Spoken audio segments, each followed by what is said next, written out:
هی بابا، بازم یه سیگنال چربی سوزیه دیگه. داداش بی خیال، آدما که به شکم مرخصی نمیدن.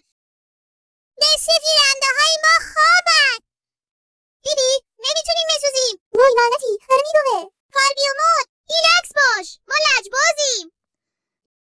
تا نه حس کردی چربی شکمت داره به دراز و نشستت میخنده؟ قراره ببینیم چرا این چربی های لجباز با ورزش خالی نمیسوزن. گیرنده های بتا مثل پدال گاز برای چربی سوزی هستن. وقتی فعال میشن کمک میکنن چربی خیلی بهتر بشکنه. اما چربی شکم پر از گیرنده های آلفاست که مثل ترمز دستی عمل میکنن. سیگنال ها توسط گیرنده آلفا بلاک میشن و نمیذارن پروسه چربی سوزی جلو بره. واسه همینه که پات لاغر میشه ولی شکمت همونجوری میمونه. جریان خون توی این ناحیه خیلی ضعیف و کمه.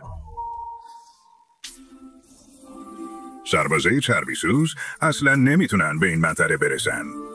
با بدترین دشمنت آشنا شو. استرس و کورتیزول. کورتیزول چربی شکم رو برای بقا قفل میکنه.